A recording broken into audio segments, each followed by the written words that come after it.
Hey guys, let's get more news about Dallas, but first, don't forget to subscribe and leave your like. NFC East news: Giants in play for Stafford. Eagles projected to go defense in the draft after just 4 seasons in Los Angeles. Matthew Stafford could be leaving the Rams. The Super Bowl winning quarterback has been given permission to speak with other teams so that he can gauge what his value might be on the open market, and it's a move that could open the door for the 37-year-old to leave LA. With Stafford now possibly available in a trade, several teams have already shown some interest in the Rams quarterback. The Steelers, Browns, Raiders, and Giants are among the teams that have thrown their hats in the ring, according to Sports Illustrated's Albert Breer. Of course, showing interest in Stafford and actually acquiring him in a trade are two totally different things.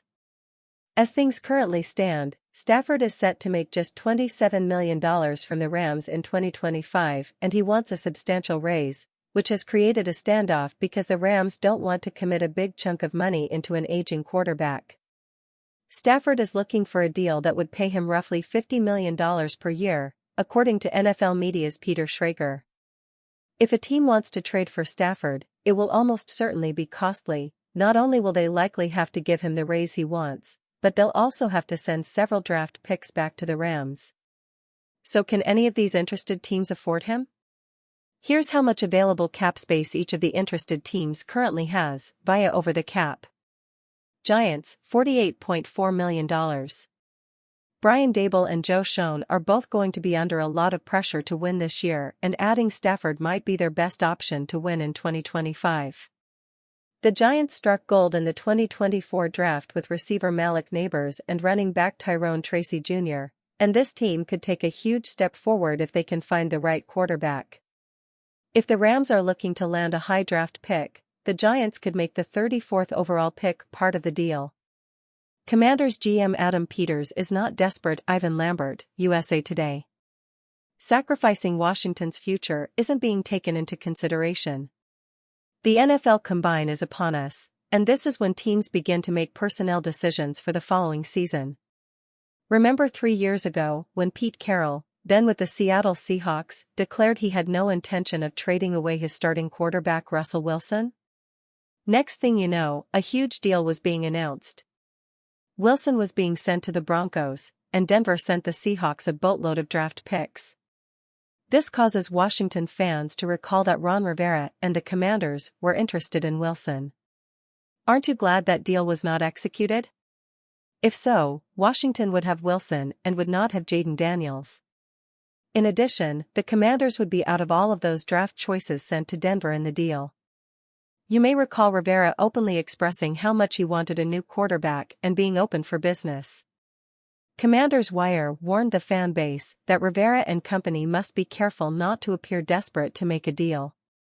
If they came across as too needy, they were going to get fleeced in a deal. And sure enough, the Colts got the better end of the deal for Carson Wentz. One thing the fan base can be certain of this year during the Combine is that current Commander GM Adam Peters is not desperate and will not get fleeced in a deal. This is why I strongly doubt he will trade for Myles Garrett. Peters is not going to be desperate enough to fill a glaring need, only to create more needs, by giving up too much in a trade. If Peters makes a deal, he will not give up too much of the future Commander's resources. However, he might surprise us by cutting a player or two to free up more salary cap space. Eagles projected to hit jackpot with 21-year-old linebacker Patrick McAvoy, Sports Illustrated. Philadelphia is expected to draft a defensive player at the end of the first round. The Philadelphia Eagles will have to wait a while on the first night of the upcoming National Football League draft before they can make their first pick unless they make a trade. Philadelphia took down the Kansas City Chiefs in Super Bowl 59 and currently has the number 32 pick in the draft. The Eagles will have a chance to add some solid talent at the pick if they don't trade it away. If they don't move the pick, it could make sense to go defense. The Eagles have Josh Sweat, Milton Williams, and Zach Bond all going to free agency.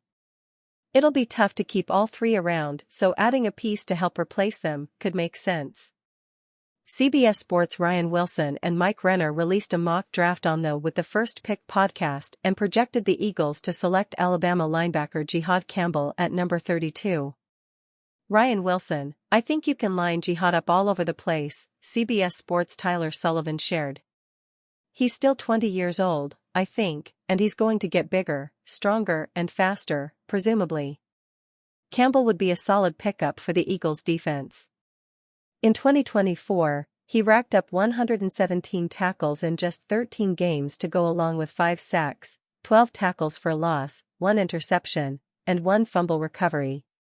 He's just 21 years old and could be a guy to help fill holes on the Eagles' defense for the next few years if he's available at number 32. While maybe not exciting, offensive line could be the direction the Cowboys go early in the NFL draft. The Dallas Cowboys suffered a big blow to their roster when Zach Martin announced his intention to retire from the NFL. In 11 seasons with the team, he received 9 All-Pro nods and 9 Pro Bowl selections. A future first-ballot Hall of Fame player is hard to replace on the offensive line. Truthfully, there is no replacing Zach Martin. Throughout his career, he only had 7 holding penalties, 2 less than the amount of All-Pro selections he received. Even if Martin hadn't retired from the NFL, offensive line was a need for the team this offseason. Right tackle Terrence Steele was a liability for the team, finishing the season with a 67.0 PFF grade. His 57.5 pass blocking grade ranked 90th in the NFL. Left tackle Tyler Guyton struggled mightily in his rookie season. He accumulated 14 penalties and finished with a PFF grade of 49.4, ranking 116th in the league. Now that Martin has retired, the need for an offensive lineman in the NFL draft has risen astronomically. While many people want the Cowboys to go with a flashy pick like running back or wide receiver, it may be in the team's best interest to spend another early-round pick on an offensive lineman. The front office can look at the Super Bowl champion Philadelphia Eagles as inspiration for why it is so important. The Eagles dominated opposing teams this season in the run game not just because running back Saquon Barkley is a generational talent, but they had arguably the best offensive line across the league. There are several players who could make an immediate impact on the offensive line for the Cowboys in the upcoming draft. In the first round, tackles Will Campbell, LSU, and Kelvin Banks Jr., Texas, make sense. If the team wants to add a guard, Tyler Booker out of Alabama or the 2 Georgia guards, Tate Ratledge and Dylan Fairchild, would make sense for the team. Adding highly touted skill positions in the draft is always exciting from a fan perspective. But to get the most out of a quarterback and his skill positions, the offensive line has to be consistent at the line of scrimmage. It is a pressing need for the Cowboys this offseason. Cowboys send clear message on landing a new quarterback. The Dallas Cowboys already have the team's franchise quarterback in Dak Prescott, but the front office faces question marks at the position beyond the former Pro Bowler. Both Cooper Rush and Trey Lance are set to hit NFL free agency in the coming weeks. Prescott is coming off a season-ending hamstring injury, leaving the Cowboys vulnerable at the position. Cowboys Chief Operating Officer Stephen Jones indicated the team is planning to move in a different direction at the position behind Prescott, potentially drafting a young quarterback to sit behind the star. "You know, I think one of our goals is to get a young quarterback in the draft," Jones told the Dallas Morning News' David Moore on February 24, 2025. "I don't know where that's going to be. That's why we gave a 4th-round pick for Trey. It seems like all the quarterbacks, even guys we have in the 4th round, go in the 1st. They always go so much higher than what you think." Cowboys QB Trey Lance expected to explore something different in NFL free agency. Jones also revealed that the franchise expects Lance to be looking for something different when NFL free agency begins. As for Rush, Jones hinted that the veteran could be out of the franchise's desired price range. "You know how much we think of Cooper," Jones remarked. "We just don't know what he's going to cost. When we're paying Dak what we're paying him, unfortunately, we do have to go cheap there." The Cowboys signed Dak Prescott to a $240 million contract extension in 2024. Prescott signed a 4-year, $240 million contract extension in 2024. Spotrac projects the Cowboys are nearly $3 million over the salary cap heading into the offseason. Dallas also has a likely lucrative contract extension looming for star pass rusher Micah Parsons. The most cost-effective way for Dallas to find a new backup quarterback would likely be to select quarterback on day 3 of the 2025 NFL Draft. As Heavy Sports previously explored, one appealing option could be Louisville Cardinals quarterback Tyler Shaw. Cowboys rumors: how early will the Cowboys look to draft a quarterback? New Cowboys head coach Brian Schottenheimer will have a role in deciding how Dallas addresses the depth behind Prescott. It remains to be seen just how early the Cowboys will consider selecting a quarterback in the upcoming draft. "We'll evaluate the whole situation at quarterback," Jones told reporters on February 24. "I mean, you're always wanting to have a young guy coming.